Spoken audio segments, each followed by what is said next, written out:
I don't even know how to begin this show anymore. I don't know how to start a Monday Night Raw review anymore.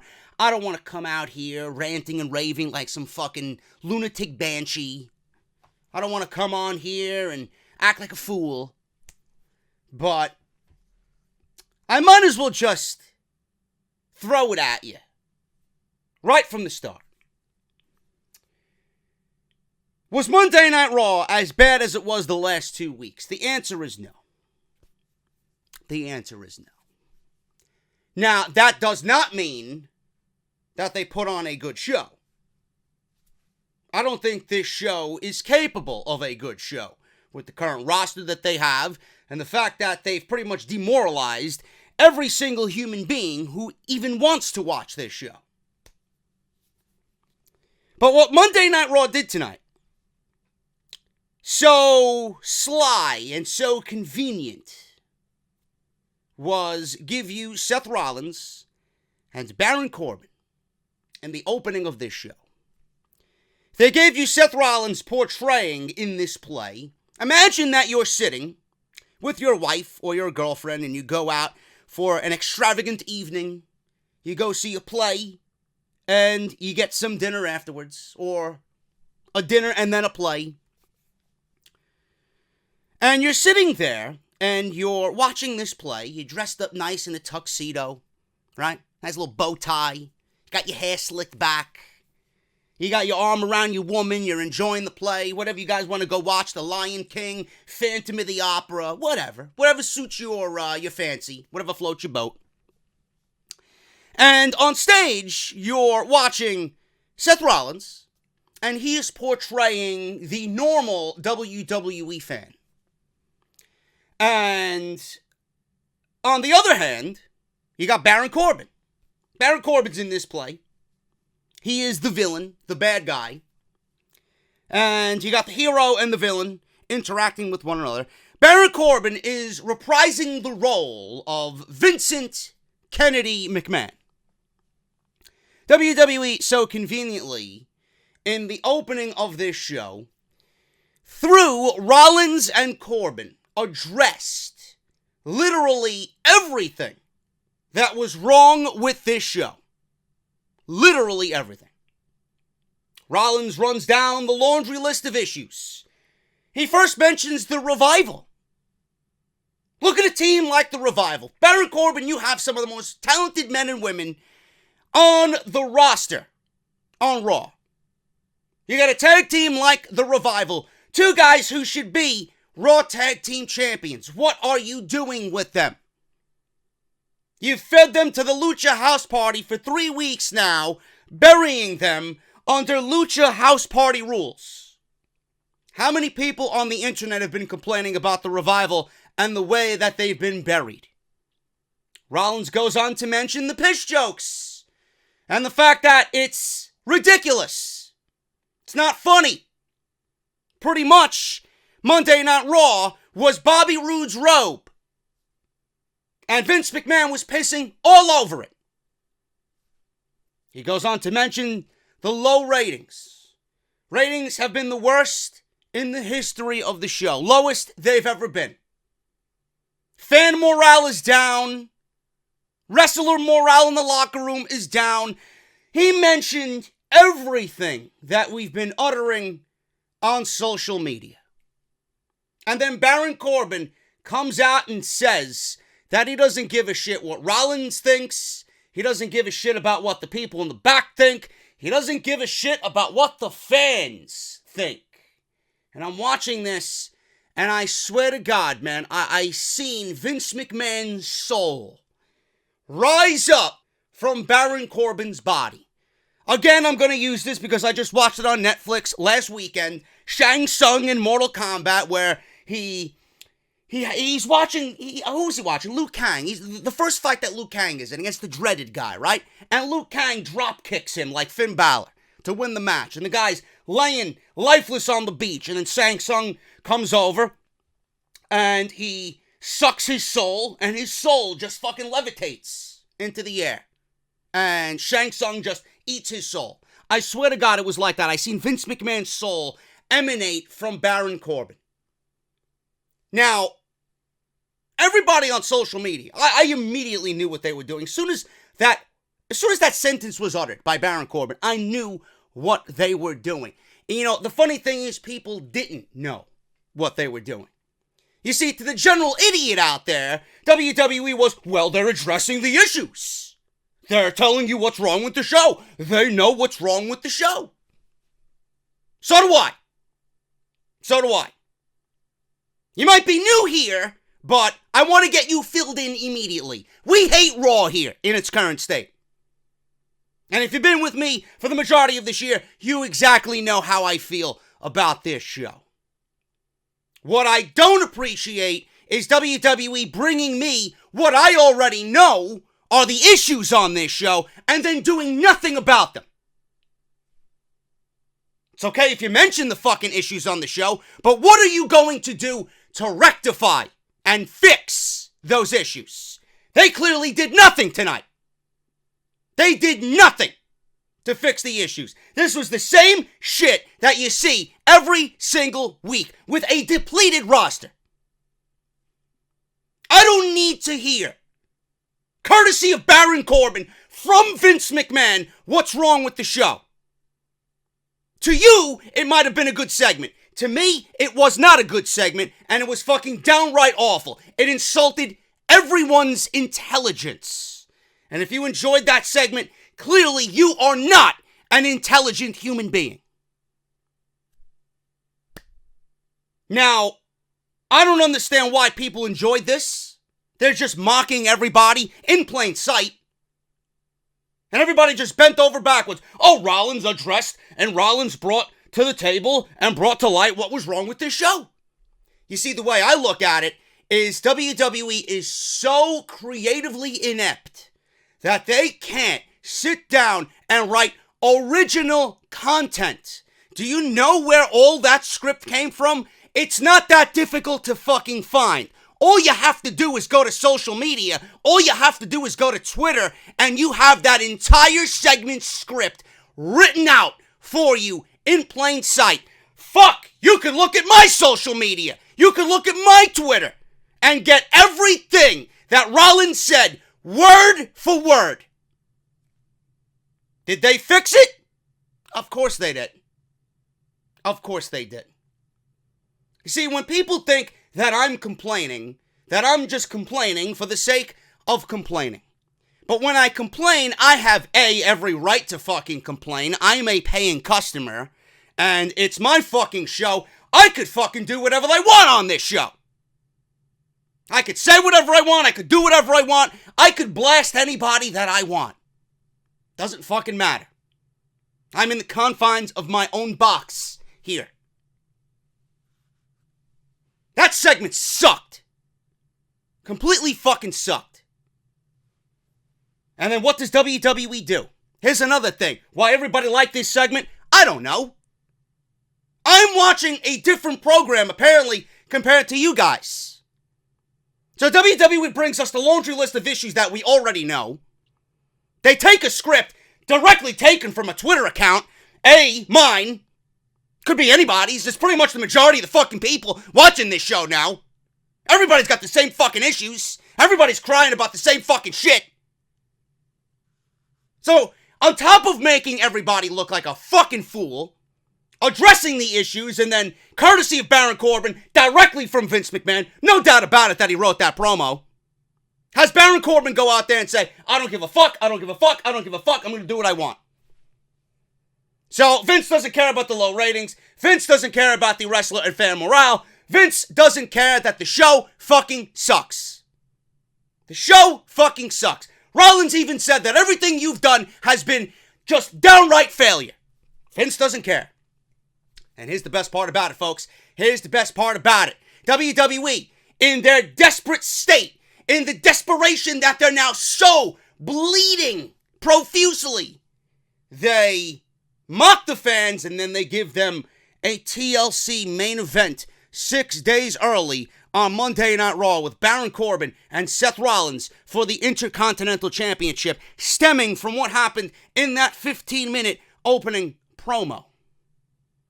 So WWE is trying to get the fans invested in Monday Night Raw by addressing the common issues that everybody wants to be, or wants fixed and want to be addressed. And then WWE gives us TLC 6 days early because Seth Rollins is not in a TLC match on Sunday, but they're going to put him in one now for the Intercontinental Championship. WWE is on their hands and knees at the mercy of the court, begging you to watch this show tonight because they want to fix what happened last week with the lowest rating of all time. And you know what? Because WWE addressed the issues, and because WWE gave me a semi-decent main event, a TLC match with Corbin and Rollins for the Intercontinental Championship, I'm not going to give them any fucking mercy on the court. I don't give a fuck what they do or what they say and how good they beg. I am not going to give them any mercy in this courtroom. Your desperation is so fucking desperate. It is so fucking easy to pinpoint and pick out. Your cry for attention does nothing for me. If you think putting on a TLC match in hour 3 for the IC title is going to do anything to fix what you need to really address, then you are a fucking idiot. And then people want to say, oh, this was a good show. How can you say anything about, oh, this was a good show? Who the fuck cares if it's a good show? And what does it mean if it was a good show? The show was fucking directionless. Directionless. They could put on one good show and then go right back to giving us what they've given us for the last 2 weeks. So what does it fucking matter? Monday Night Raw is on one of the biggest slumps that I've ever seen for professional wrestling or a professional wrestling program. A good Raw will do nothing. This show in its current state is irreparable. You're going to need 6 months plus of consistent NXT-like television to even gain 1% of the audience back that you lost. So what good is a Baron Corbin and a Seth Rollins TLC match? You're risking injury for obviously nothing of importance.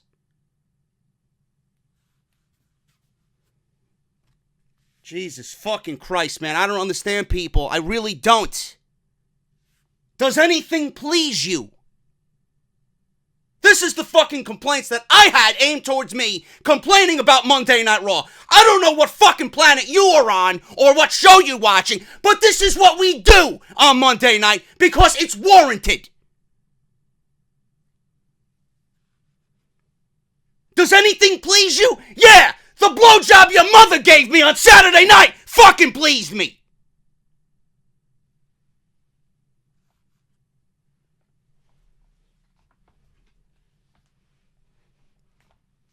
You need to stop being sheep!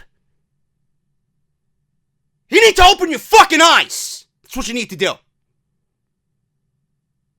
Not saying that Raw was as worse or as bad as the last 2 weeks. It would not be fair of me to say that, but they obviously didn't put any effort into the fucking show. That's what I'm nailing them on. That's what I'm upset about. I'm upset over the fact that they put little to zero creativity in that Seth Rollins promo. Zero. You could look on any Twitter account the size of mine with a podcast like mine and find what the issues are on Raw. They just had Rollins regurgitate what all of us have been saying. And what good is it? If you're telling me what's wrong with it, then the next step in this rehabilitation is to fucking fix it. Find a solution and fix it. What good is you telling me what I already know and you do nothing about it? That's what I'm upset about. It's as if they know and they don't care.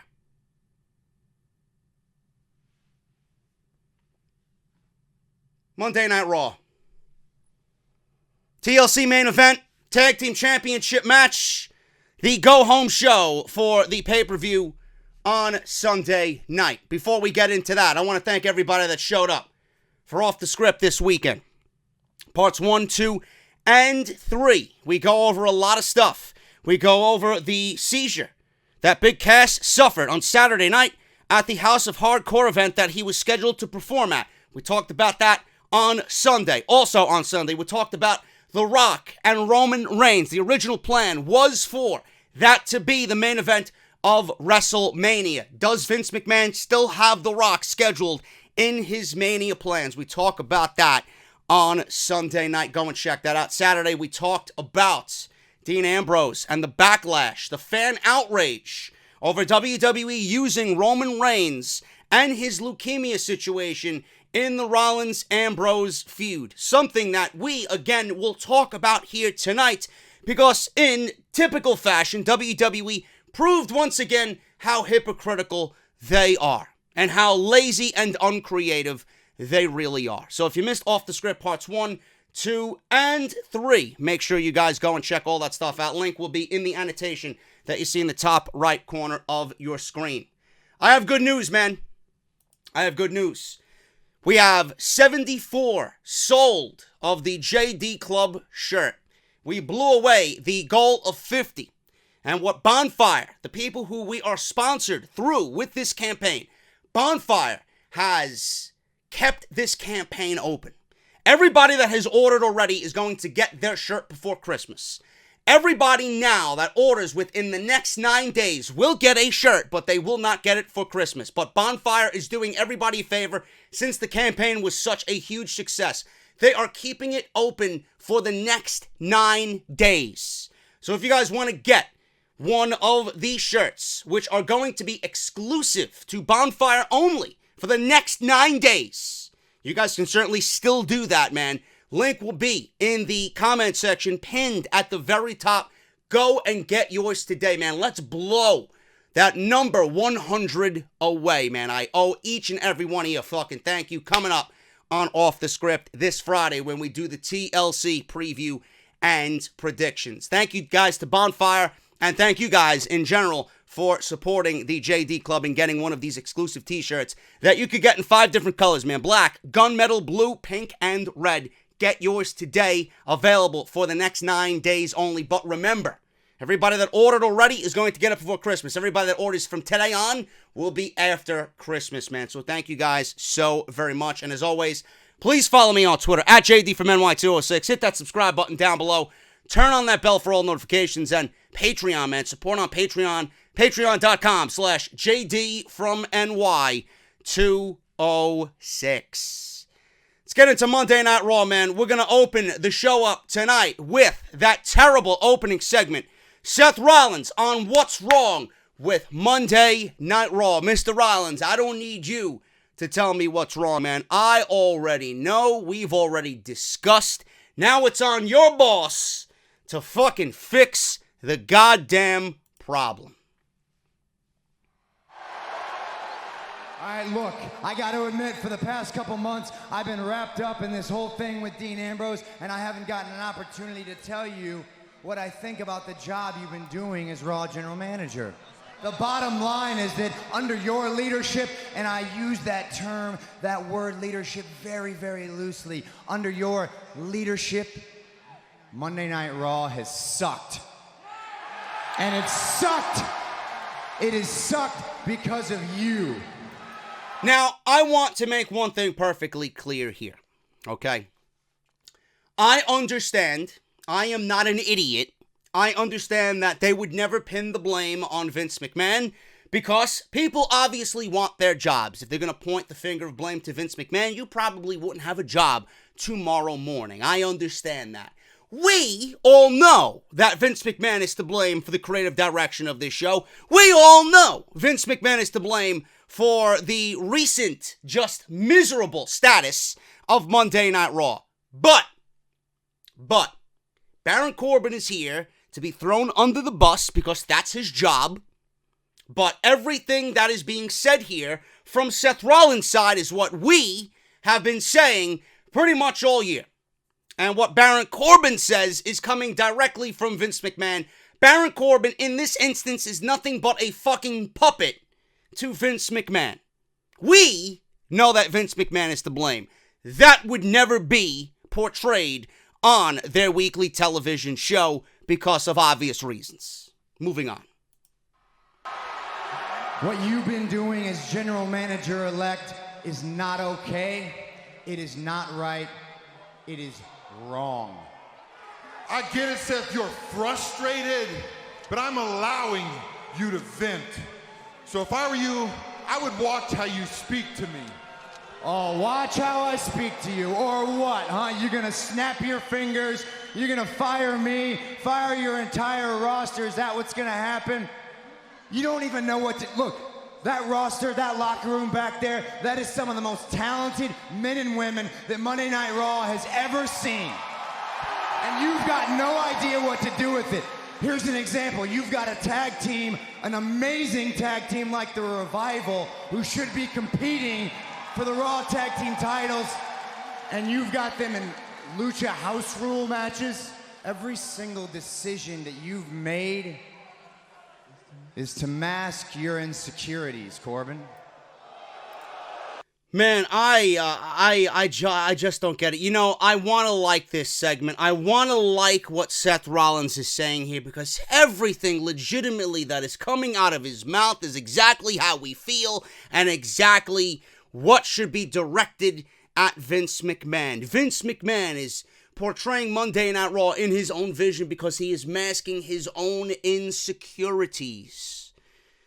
Man, if you want something that's truthful, you look no further than this promo. But the problem I have with this is already what I've said. If you're going to bring this shit to the table, you better damn well have a fucking solution for it at the end of it. And I can't help but say and think and feel that this is all fucking forced. It may come off sounding good to you, but man, this is some of the most disingenuous fucking shit I think I could ever hear right now about the current state of Monday Night Raw, the way it's being delivered in such a nonchalant type attitude. If you really want this type of segment with this type of script and this type of fucking message to get across to everybody, you're gonna have Triple H and Stephanie McMahon out there, and you're gonna have them utter this shit because they're fucking tired of what's going on with Vince ruining Monday Night Raw. How many NXT talents have come through this show and have amounted to nothing? That's what should be said. That's what should be said. And that's who needs to say it. Where are Triple H and Stephanie McMahon? Where? If Raw right now is at its worst creatively, where the fuck is Triple H and Stephanie McMahon?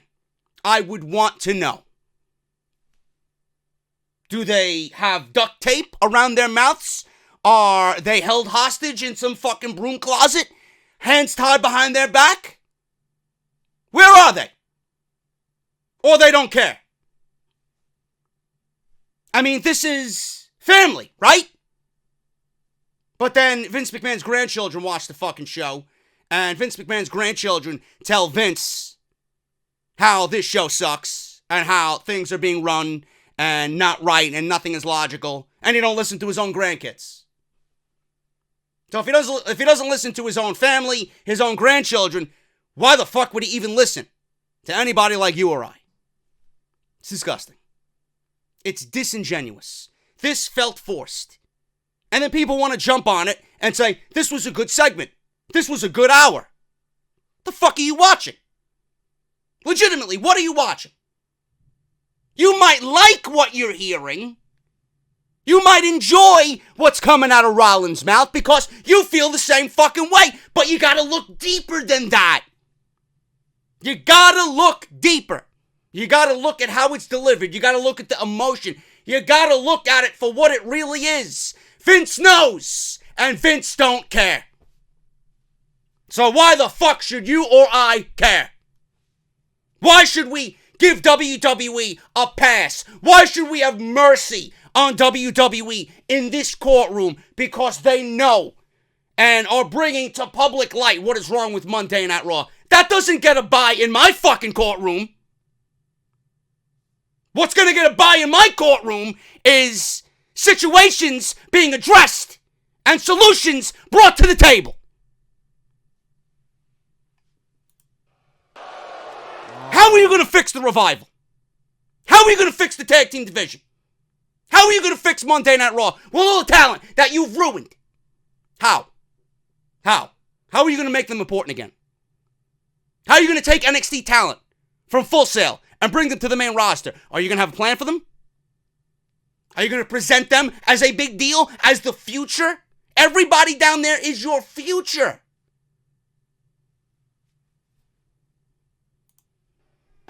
Was Braun Strowman mean to you? Did he hurt your feelings? So bad so that you felt you had to hand the title, the Universal Championship, back to Brock Lesnar? You know, the last time Brock Lesnar competed on a match on Monday Night Raw, do you have any clue, any idea? Let's get in the way back machine, all the way to 2002. Now, Rollins mentioning Lesnar here could be WWE planting seeds. This is another thing I wanted to address just briefly, because I don't know where WWE's going with this, and I don't really know the status of Braun Strowman at this point, or even if he's going to be at TLC. I don't know. But the reason why WWE, in my eyes, brought up Brock Lesnar here in this promo, because A, it is an issue. They have a world champion that does not appear on the show, a world championship in the Universal title that is nowhere to be found on the show. Thus, Rollins brings him up because he's wearing the one title that's on the show regularly and consistently. WWE's bringing up Lesnar because they could potentially be setting up Rollins to battle Lesnar at WrestleMania. And with Strowman and the status of him, really nobody knows anything about Strowman, or if he's going to be at TLC, or if he's going to even be good to go by the Rumble, and what his status is going to be for January. Nobody knows. So WWE may be lining up Rollins as the next in line to take on Brock Lesnar because it's what needs to be done. They need a major face on this show, and there's no one right now. There's no one right now on either brand that I could see in the main event of WrestleMania. That's just a given. And if this year is that just being felt in the community, I don't think there's any better of a year in 2019 than to take a chance on somebody in NXT. I swear to fucking Christ.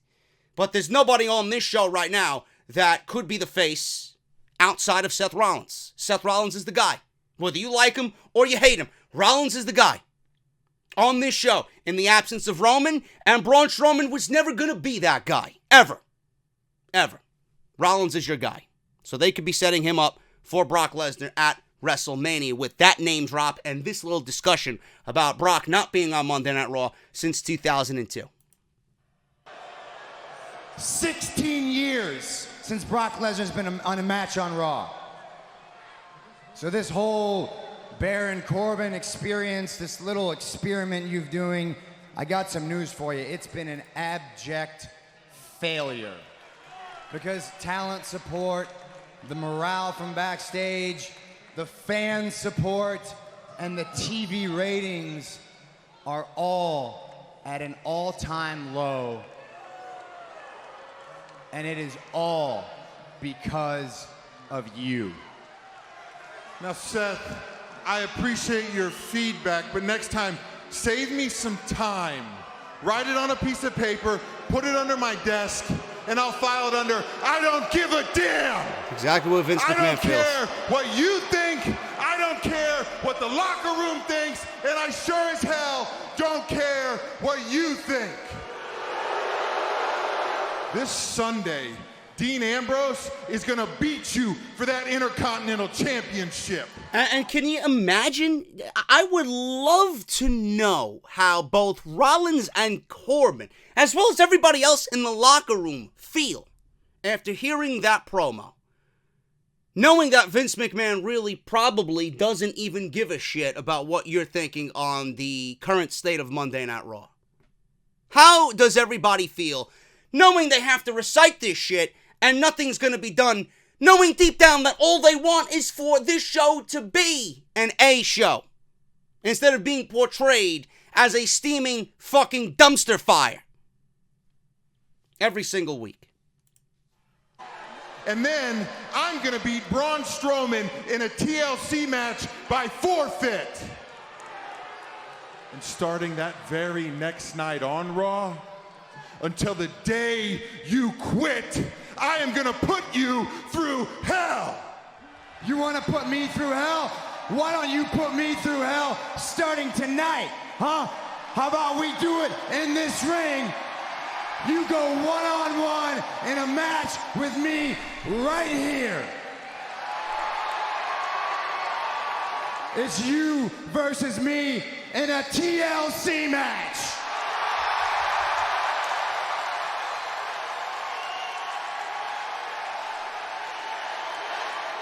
I have no problem making an example out of you. I will show everyone what happens when you disrespect the current and future general manager of Raw.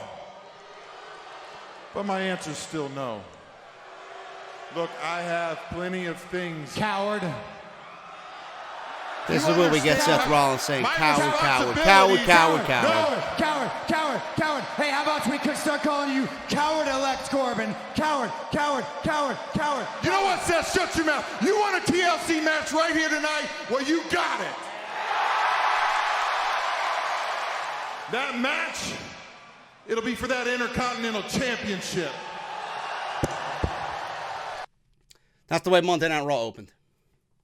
I don't know what more, I don't know what else I could say to you guys to just fill you in on what that segment really meant to everybody. It's exactly what it was. Everything that I uttered already in this review is exactly how that segment came off. And that was the premise, and that was the theme of Monday Night Raw. Baron Corbin could do whatever the fuck he wants, because he's the GM. He's going to be the GM because he's going to win by forfeit at TLC, and he's got his friends to do his bidding. Simple as that. Meanwhile, the verbiage of Raw, Raw, Raw, sucks, sucks, sucks. What's wrong with the show? Nobody gives a shit. We all know. We all know what the problem is. It is the issue that nothing will be done about Monday Night Raw. So, we open the show with a 2-on-3 handicap match for the Raw Tag Team titles. Yes, 2-on-3. Chad Gable and Bobby Roode versus the Authors of Pain and Drake Maverick. So, the one thing I want to mention here, which is a slight positive, is that Chad Gable is now wearing the same tights as Bobby Roode that say Gable on the back, just like Roode's tights say Roode. Same design, same beaded design down the edges of the tights, and he's wearing a headband that's similar to Bobby Roode's trunks. Same knee pads. They actually look like a legit tag team now. Still a little weird to see Bobby Roode not in his NXT ways. I felt that way for the last year and a half, but I think that ship has sailed. But at least they look like a legitimate tag team. Now, I knew, and I think everybody knew where this match was going before the bell rung, before a punch was thrown, before a super collider was delivered. We knew where this match was going. AOP lost the tag team championships tonight. Yes, I didn't stutter. AOP lost the tag team championships tonight because Drake Maverick seen both Akam and Razor deliver their finishing move and so desperately wanted a tag into the match to pretty much just piss on Bobby Roode and Chad Gable all by himself so that he can remain undefeated on Monday Night Raw. He goes to cover Bobby Roode. He goes to sit as if he's taking a shit on Bobby Roode. He does his glorious thing right behind Bobby Roode's back. Bobby Roode rolls him up. 1, 2, 3. Bobby Roode pins Drake Maverick, and he wins for his team the Raw Tag Team titles. Now, I don't know how anybody could be pleased with this. I don't know how anybody could sit here and tell me the AOP sucks, or how you weren't invested in the AOP. What has WWE done to even get you invested in the AOP? they've done nothing. They've done nothing. They brought them up from NXT, and they pretty much delivered them as a tag team. And on night one, they broke Paul Ellering away from them. From day one, they were ruined. From day one, these guys were fucked.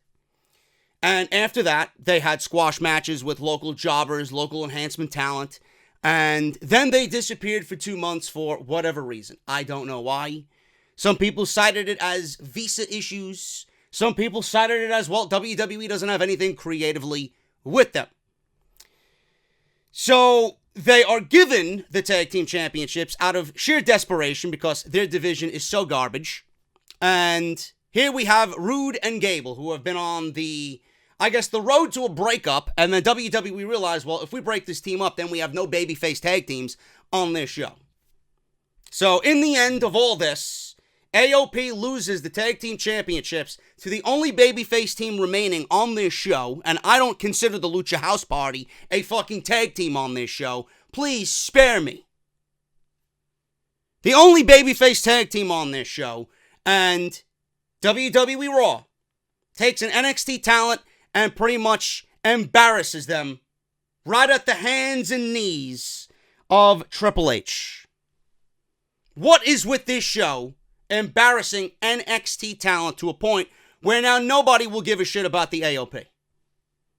Now, I understand, well, JD, they pinned Drake Maverick. They didn't pin Akam and Razor. They're warranted to get a rematch. I understand that. Again, this is where you and I, or the clowns on social media, do not see eye to eye. You see, when the AOP came in to Monday Night Raw, they should have been established as the dominant team on this show, because there wasn't any dominant teams on this show. WWE had Authors of Pain in War Games. WWE had Authors of Pain undefeated. WWE had Authors of Pain win the Dusty Rhodes Tag Team Classic. They asserted dominance.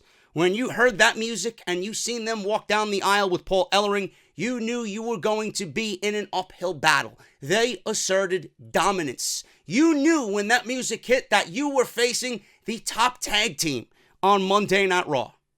That was before Undisputed Era got there. That is what they should have been built as.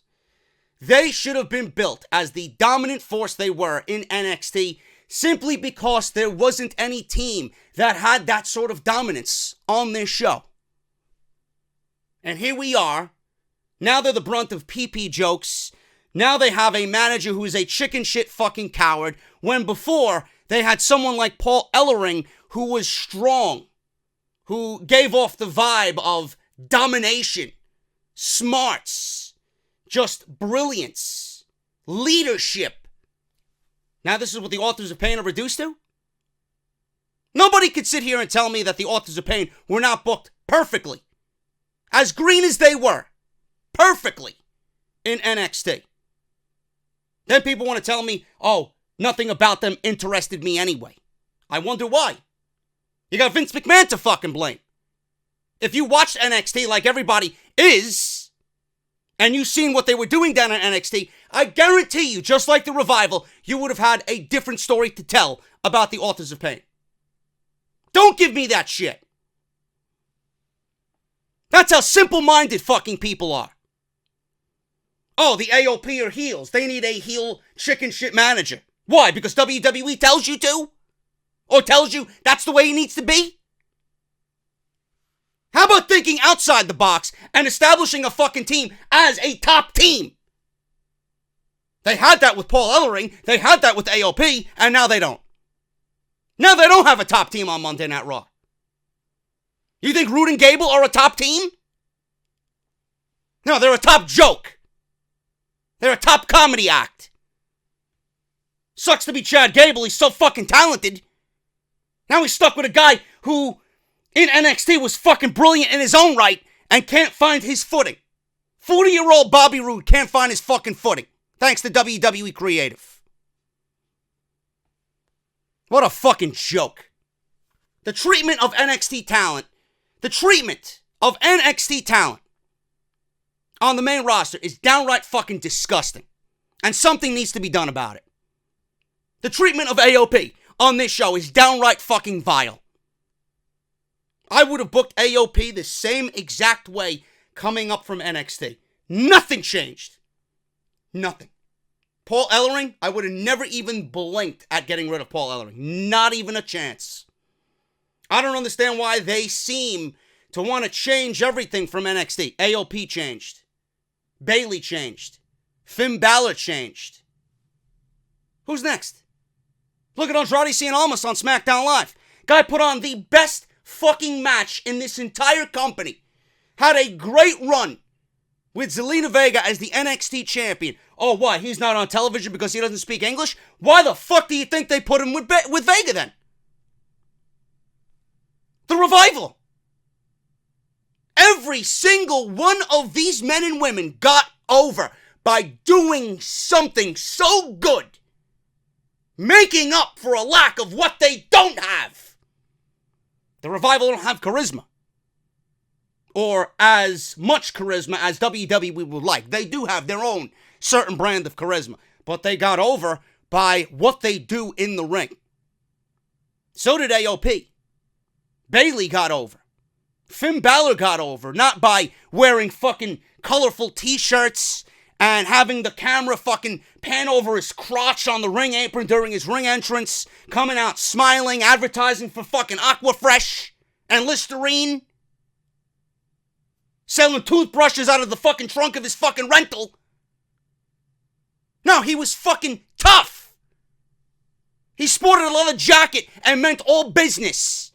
And when NXT came around with a takeover, you knew Balor was going to bring the demon.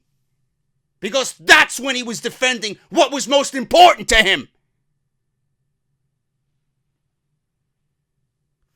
If I need to go on and give you more examples after what disgusting shit we've seen tonight with the AOP, then you are a lost cause.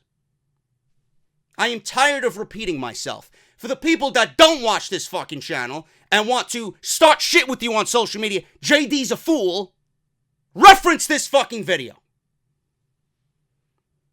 Gable and Rude win the tag team championships. What does it mean? It means nothing to me. There is no tag team division. There is no tag team division. The only thing I could think of here, and I might be reaching for the fucking stars and the moon at this point, because I don't see them doing anything with the Revival. They better start doing something with the Revival. Otherwise, they'll be with the Young Bucks. They'll be in AEW. Mark my words.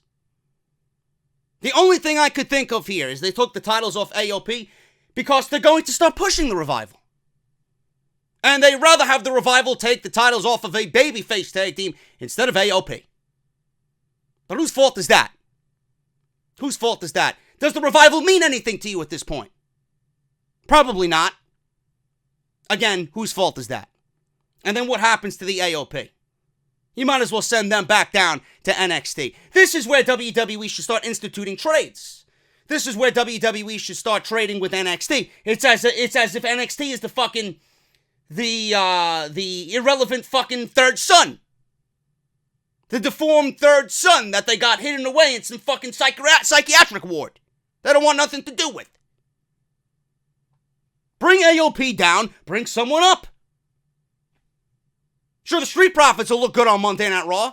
You need some fucking babyface teams.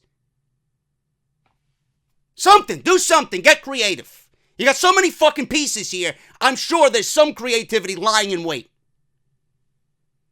Gable and Rude win the tag team championships. Absolutely fucking disgusting. Ruby Riott and Natalya. Natalya comes out, and Natalya's crying and crying and crying. You know, I want to be somewhat positive here on Natalya's end. She actually cut a decent promo because she was all serious. And there was real emotion there when she was talking about her father. So, she's in the ring. Says she usually comes out with a smile on her face and wears her heart on her sleeve, but she's got something to get off her chest about Ruby Riott. Says Ruby doesn't respect any person or anything in this business. Ruby made this personal when she destroyed Neidhart's sunglasses. Natalya said she tried to destroy the Anvil's legacy, and she keeps talking about how Natalya was spoon-fed everything in the WWE because of who her dad was. That couldn't be any farther from the fucking truth. Natalya's been given nothing in this industry. And then Natalya starts to mention the Montreal screw job and that how she had to fight back after that incident to get where she is today. So WWE, again, using something from its past, integrated into a storyline that really doesn't need anything to be mentioned like that. It's a fucking tables match with Natalya and Ruby Riott. It is a undercard feud that nobody gives a shit about. Oh, it gets worse. It gets worse. She starts crying. This is not so much on Ruby Riott or Natalya. I thought they played their parts very well. This is on WWE for dipping into that well one too many times. So Ruby Riott comes out. Sarah Logan and Liv Morgan unveil this cart. And it's got a huge object covered in black cloth. Underneath this cloth, Ruby Riott reveals a table that will be used in their tables match at TLC. And on the table is a huge image of Jim the Anvil Neidhart. Back in the days of when he was with Bret Hart in the Hart Foundation. The old school pink straps and the pink tights with the black heart on the suspenders. She says that when she puts Natty through this table at TLC, her and her father will be closer than ever. Now, I understand. I don't want to act like I'm fucking ignorant here. I understand that Ruby Riott is a heel. Now, Ruby Riott is going to do things that demonstrate what a heel is. She's going to do heel-like things, okay? I understand that. What I don't understand is WWE taking out Roman Reigns references with his leukemia situation, with the Dean Ambrose-Seth Rollins storyline, why it's okay to take that stuff out, but then they go right back the next week and do this. So it's not okay to mention Roman Reigns and his leukemia situation, but it's okay to mention Natalya's dead father. Hypocrisy? Let's look it up. The definition of hypocrisy. WWE. Is there a need to use or reference dead family members in storylines? Now, I am not completely against it. In this case, I am completely against it. Why do you say that you're against it, JD? What's wrong with it? Ruby's a heel. Are you watching the same show that I'm watching? This feud has zero heat. This feud is irrelevant. It's nothing. Is there a title on the line? Have they been feuding for the better part of 6 months? Is there a major pay-per-view in which this feud is concluding at? What am I watching here? I'm watching WWE script Ruby Riott, who's great at almost everything she's done on the main roster, be forced to use a dead relative of Natalya's to get this dead feud over. But you're okay with that, because it's what a heel does. Now, this is WWE hypocrisy at its finest. But we can't mention poor Roman Reigns and his leukemia, but we can mention Jim the Anvil Neidhart, something that Natalya has to live with for the rest of her fucking life. And the fact that he's dead, and she'll never see him again. Yeah, that's great. Cheap fucking writing, because they're too fucking lazy to build any real heat and give me a real reason why these two are fighting, which I am still trying to figure out. Don't understand it. But it's all for Jim the Anvil Neidhart. I guess it's okay. Lame and pathetic. Family members should not be used to build heat in a storyline when it's not needed. This feud has not reached that type of level at all for this to be mentioned. That's all I'm going to say about that. I'll probably mention it again on Friday when we do the preview and predictions for TLC. Dolph Ziggler and Drew McIntyre. Man, didn't we see this match last week? Oh, yeah, that's right. WWE figured, well, we seen it once. It was good. Why not do it again? Dolph Ziggler won last week, so what do we do this week? Dolph Ziggler comes in like a walking loser, and that's exactly what happened. This match wasn't even all that good.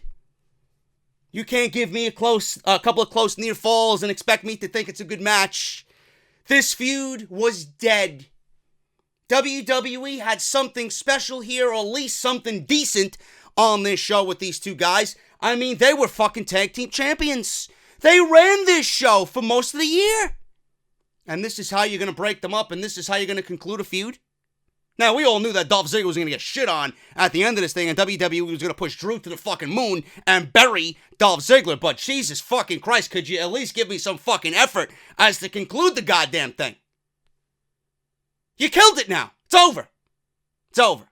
You gave me a match last week. Drew lost due to outside interference to Finn Balor. Drew McIntyre took care of Finn Balor, so he's not there tonight to help. So what happens? Dolph Ziggler loses because he's got no fucking help. So not only did you make Dolph Ziggler lose clean, now you made Dolph Ziggler lose, and he lost because he didn't have his poor buddy Finn Balor there, who's also feuding with Drew McIntyre. So you made it seem like Dolph Ziggler couldn't beat Drew McIntyre without Finn Balor's help. You see where I'm going? No, but you're not watching the show like I am. I'm just some fucking idiot who likes to rant, bitch, moan, and complain like a fucking idiot on YouTube every Monday night. Maybe I should just quit my fucking job. Or maybe, better yet, I shouldn't watch the show because I don't like it. Clearly, according to Monday Night Raw, WWE doesn't give a shit about the fucking fans. I don't even know why the fuck I'm here. Maybe I should be like Aaron Rift and not watch the fucking show. But then again, I'm not that fucking stupid. I'm not losing out on a fucking payday. Fuck out of here.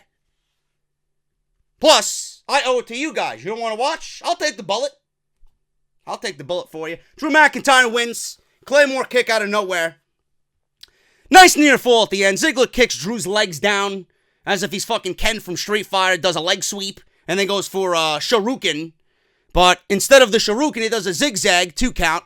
Ziggler looks to be closing in on a super kick, but Drew McIntyre gets up and in one fluid, swift motion, delivers a Claymore kick. Knocks him out, 1, 2, 3. Drew McIntyre wins. After the match, Drew grabs Ziggler, sends him into the ring post. Ziggler rolls to the floor. Drew takes part in the steel steps and throws Ziggler into the steel steps. Drew backs off, turns, and delivers another Claymore kick to Ziggler while everybody's trying to attend to him on the outside. And that was pretty much that. Ziggler is a loser on Monday Night Raw. We all knew it, but at least WWE put us out of our misery quickly with this dead angle. Here we go. Bayley and Alicia Fox. At this point, if you're still watching the show, God bless you. Who the fuck cares about this, man? Bayley wins. Bayley wins because Apollo Crews comes down the ramp. As if anybody fucking cared. He came out to the sound of goddamn crickets. Nobody gave a shit when his music hit. Can we send him back down to NXT? You want to talk about trades. Can we send Apollo Crews down to NXT for a trade, please? Him and Tyler Breeze. Maybe bring up a tag team or 2. Seriously.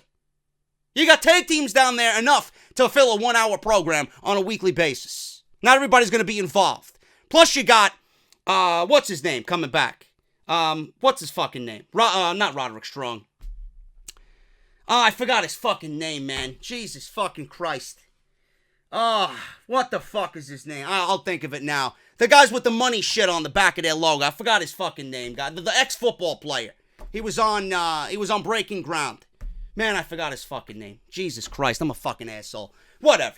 Guys are coming back. You know, let's send Apollo Crews down to NXT. Let's send Tyler Breeze down to NXT, please. This is where they thrive. This is where they need to get their feet wet again and become relevant and become important again in the eyes of the fans. Tino Sabatelli, there you go. Him and the other fucking clown. They're coming back. They're about to come back soon. So, why not? Why not? Bayley wins here with a Bayley to belly, which looked fucking terrible. I don't know if Alicia Fox has a timing issue, but every single fucking thing, she's just off. She's off at everything she does. Apollo Crews comes down. Crews will be replacing Finn Balor in tomorrow's Mixed Match Challenge as he got hurt, selling the Drew McIntyre injury. That's what Michael Cole said. Crews backdrops Sunil on the outside. He then makes way for Banks to go up to the top rope and leap onto Sunil with a Meteora. Cruz then drops Samir and Jinder next. And then Banks wants Apollo Crews to lift her up, bench press her, and throw her on top of Jinder and the Singhs. So on this night, Apollo Crews, a married man with a baby newborn child. On this night, Apollo Crews made every man in America jealous, depending on where his right hand was when he lifted Sasha Banks up in that bench press. Go back and watch it. You guys will know what I'm talking about. He made every man with a cock and balls in between their legs jealous tonight on Monday Night Raw. We have Elias in the middle of the ring. We have Elias in the middle of the ring. He's backstage with his guitar, right? Comes out to the ring with his guitar, does his same old shit. He introduces himself. He plays a nice little riff. Elias talks about how Bobby Lashley did a radio interview earlier in the afternoon on Monday and said if he could, he would move the San Diego sports teams to a cool city like Los Angeles. Elias says if it were up to the people, a loser like Lashley wouldn't be allowed in San Diego to perform. So he just took his heel act and spun it on his feud, or his opponent, at the pay-per-view. That's pretty much what he did. Same old Elias, but he took what he would normally say and made believe the opponent that he will be going up against at the pay-per-view said it in a radio interview. So this made way for Bobby Lashley to come on out, and we get Lio Rush debuting in a match on Monday Night Raw against Elias. I think Lio Rush is great. I think Lio Rush looked completely fucking out of the water, and all the child jokes that Elias makes, that's all that was running through my head, man, because Lio Rush is fucking small. He may look small next to Lashley, but he also looks small next to Elias. He looks like he does not belong at all on Monday Night Raw in the ring. But I'm not taking anything away from the fucking guy, man. The guy is fucking talented at what he does, and I'm sure he opened some eyes in the Raw locker room. Lio Rush wins here because Heath Slater is the official for this match. Now, Slater is the official here, and Bobby Lashley interferes. Slater is asking Lashley to leave the ring. Lashley will not leave the ring.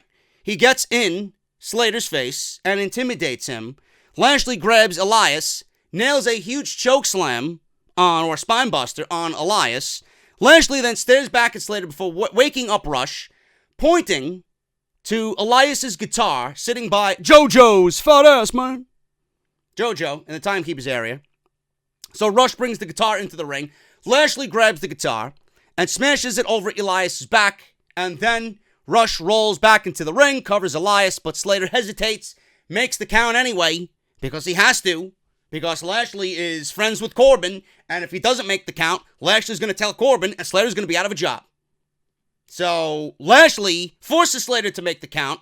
This match turned from a normal match into a no DQ match, and Lio Rush beats Elias. It will read in the headlines, Lio Rush pinned Elias on Monday Night Raw. That's all that is. They made the announcement at TLC. It will be Lashley versus Elias in a ladder match with no title on the line. The ladder match will lead up to a guitar, and whoever grabs the guitar will be able to use it in the match, and it will be a ladder match with pinfall or submissions. But the Seth Rollins and Dean Ambrose match is not a ladder match for the Intercontinental title. Good on you, WWE. Good on you. Speaking of Dean Ambrose, Charlie Caruso's backstage with Dean Ambrose. Ambrose tells her not to call him the Lunatic Fringe because she announced him or introduced him as the Lunatic Fringe. Dean Ambrose. He came out wearing his Bane coat. No gas mask tonight. Came out wearing the Bane coat with the chain around his neck. He's not interested in letting her speak at all. Ambrose talks about how Rollins knows he isn't the architect. He says Rollins is doing everything for his big fat ego, including the TLC match tonight with Corbin. And Ambrose says Rollins always stepped on him and Roman Reigns. There's the Roman Reigns name drop. To get ahead, Ambrose goes on and says he will take the title from Rollins on Sunday if he is still champion at the end of the night. Charlie then asks Ambrose what Reigns would think about everything going on. He simply said, who cares? It's exactly what I say when people mention, well, what about Roman Reigns? Who cares? Who cares? So then they show a video package. Great video package, nicely done. If you were watching Monday Night Raw throughout this entire month with this entire feud going on, and then you watched tonight and seen that video package, you probably uttered the same thing that I said tonight. The video package that they showed on Monday Night Raw tonight with Ambrose and Rollins was better than the actual feud. Don't at me. Ambrose looked away when it was done, didn't have anything to say, and that's it. He walks away. Moving on. We have Alexa Bliss, who was supposed to have a moderator situation going on between Nia Jax and Ronda Rousey. She was supposed to be the moderator of this women's championship match at TLC. Alexa Bliss didn't get one fucking word in tonight. Not one. I guess they were short for time, or maybe they finally listened to me and said, who the fuck is watching this show to watch Alexa Bliss speak? Nobody.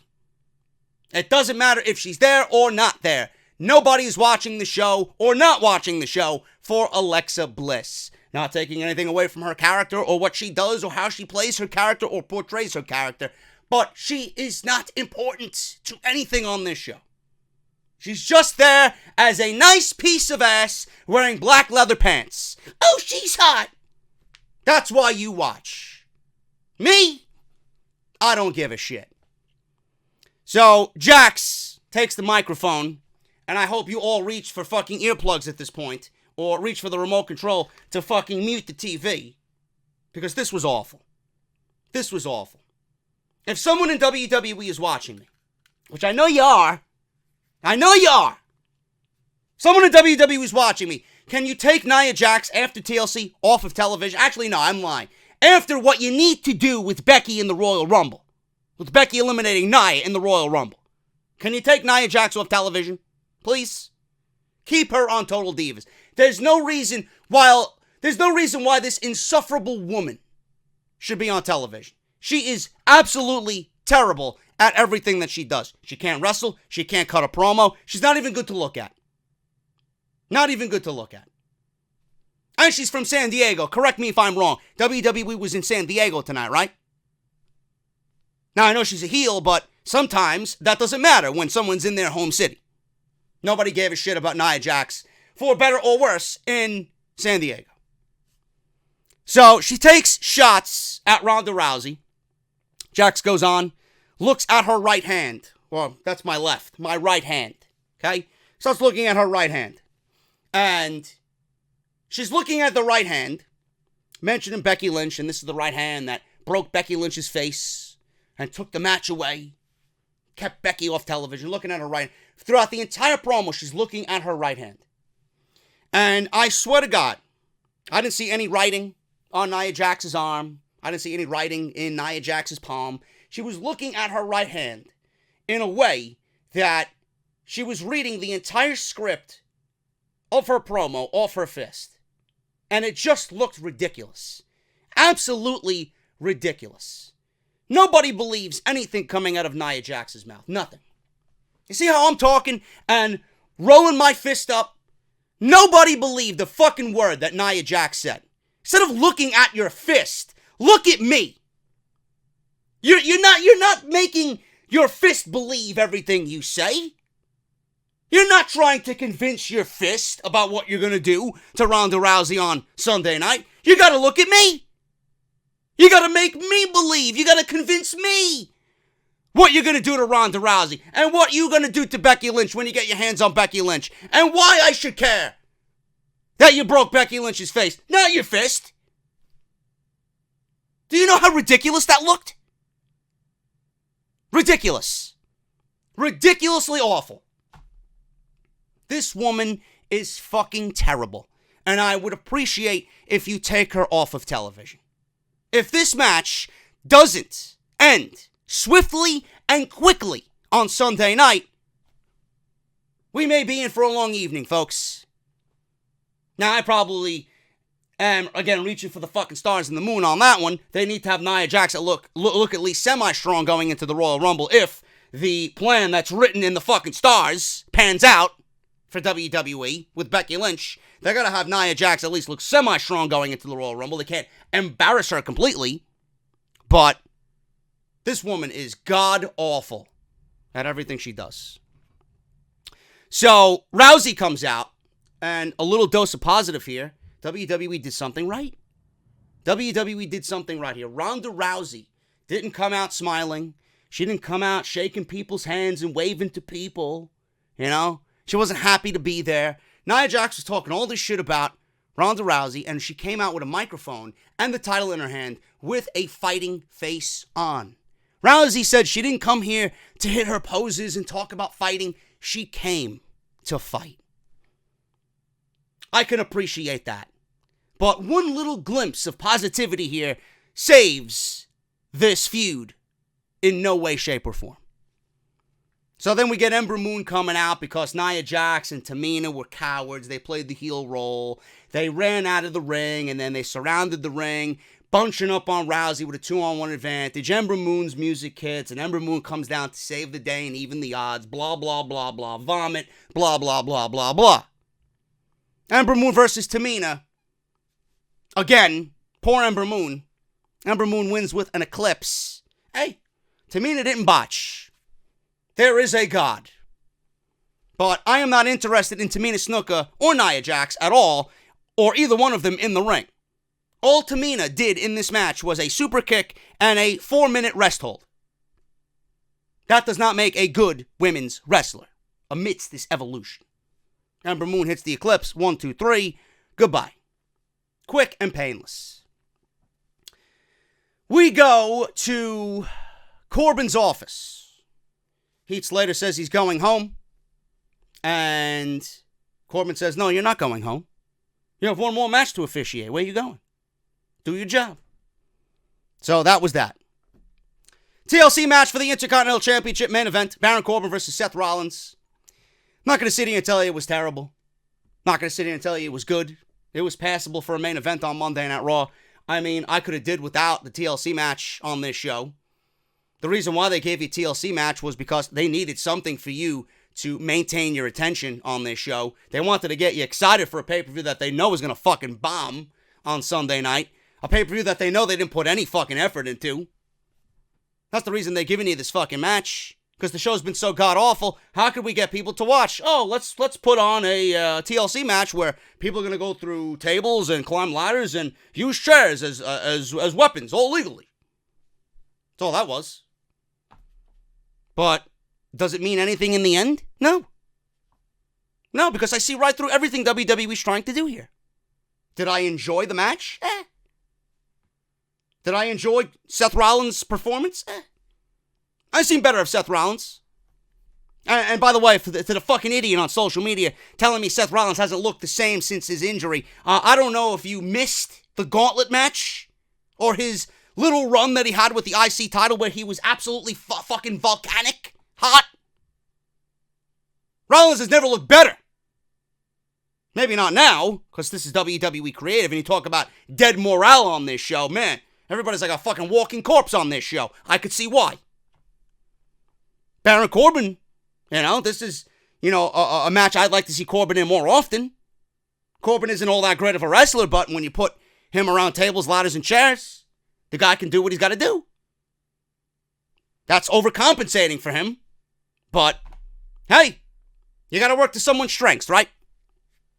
So, Corbin delivered a deep six to Seth Rollins. I love the deep six, man. One of my favorite moves in all WWE. Delivers the deep six, kick out. Corbin climbs the ladder, goes for the title. Rollins runs up with some chair shots to the back. Rollins accidentally hits Slater with the chair. Now, at this point, I'm like, well, listen, Slater's in the ring, and I don't understand why there's a referee in the ring during a TLC match. Usually they're on the outside monitoring everything from the outside because there's no reason for him to be in the ring. He's only in the way, and he's not making a pinfall. Attention to detail, folks. So, with Slater in the ring, I kind of figured out that he was going to get involved in the match in some way, shape, or form. Take a bump, or maybe some ill-advised heel turn. So, he hits Rollins hits Slater, accidentally with the chair. Slater ends up on the floor. Rollins also on the floor. Corbin follows, goes for the end of days, but Rollins counters. Corbin then charges. Rollins moves, and Corbin hits the steel ring steps on the outside. Rollins then kicks Corbin in the face. Rollins places Corbin on the table on the floor. He goes back in, goes to the top rope, does a huge super splash off the top rope through the table. He looks at the ladder first, and then Michael Cole conveniently tells everybody at home watching, well, you know, he should really climb the ladder, but he's doing it for the men and the women in the locker room because everybody in the back would love to be in Seth Rollins' shoes right now, delivering punishment to the general manager-elect. No, Mr. Cole, that is the dumb babyface thing to do. Corbin was out. He should have climbed the ladder and won the match. But I understand that's your job. Rollins returns to the ring, climbs up for the ladder. Slater is in the ring now, grabs the ladder, starts to tip it over, flips the ladder over. Rollins falls on the top rope. Slater then stands the ladder back up, goes out to the floor, picks Corbin up from the debris that the broken table was, and rolls Corbin back into the ring, tries to help him up the ladder. Rollins turns or runs back into the ring and delivers a buckle bomb, takes Corbin off the ladder, delivers a buckle bomb through a table that's set up adjacently, horizontally in the corner, buckle bombs him through the table. Corbin's out. So Slater's like, I'm sorry.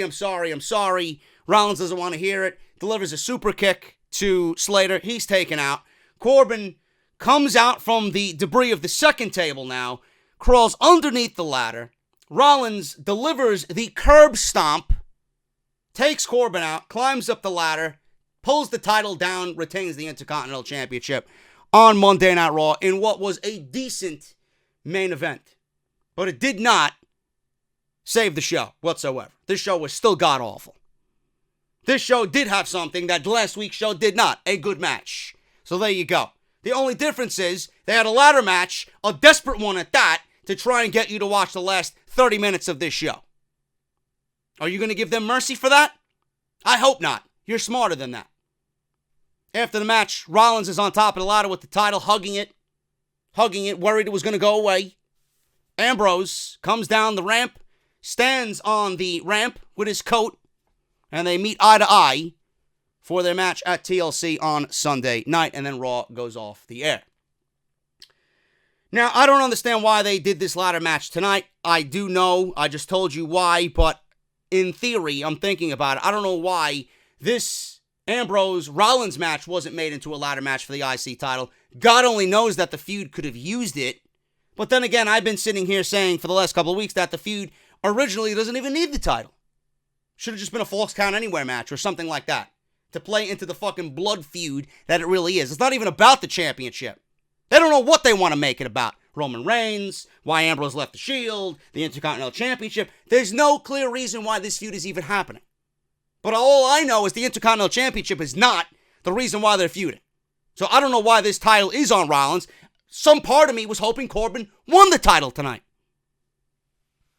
But the feud could have really benefited, or at least could have been a huge band-aid over what is a miserable feud between Rollins and Ambrose to make it a ladder match at TLC for the IC title. The other thing I didn't like here is ultimately turning Heath Slater heel. Now, Slater was only in there because he needs to listen to Baron Corbin. He did his job. He tried to help Baron Corbin win the title. But ultimately, in the end, Slater failed. So what good was it? He came in to do the job, to help his boss win the title, and on his first night, he failed. So why is there a reason this guy's going to keep his job? You made him look like a loser on night one. So there you go. He had something nice going with Heath Slater. They rushed a dirty ref situation and made it irrelevant.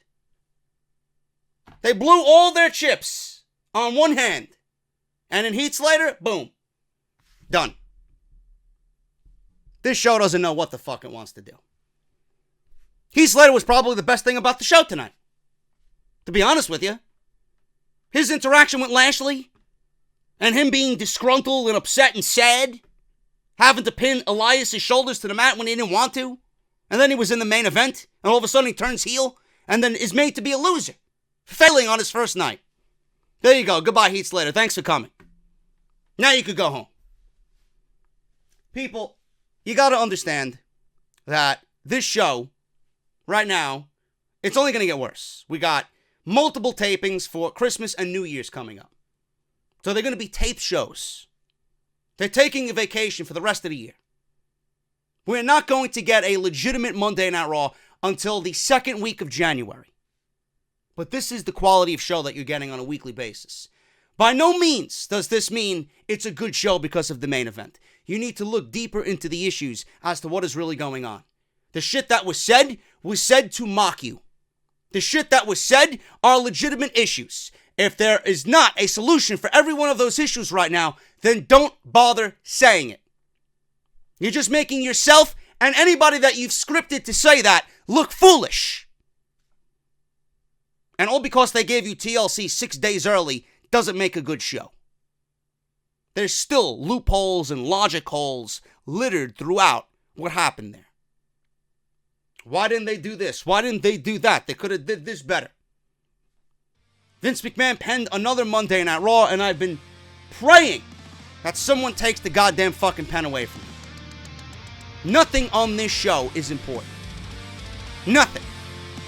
And we're going into WrestleMania. Before you blink, it will be the spring and WrestleMania will be here. Do you see anyone outside Rollins main eventing WrestleMania? No. I made mention of it in passing earlier in the podcast. If 2019 is a new year for WWE, my God, I can't think of any better of an opportunity or a year to take a chance on someone in NXT winning the Royal Rumble. Will it happen? No. I'll just be sitting here fucking complaining. I'm getting out of here. Thank you guys so very much for everything. And that was your Monday Night Raw review. Hit that thumbs up down below. And I will see you all on SmackDown Live tomorrow night. I'll talk to you guys later.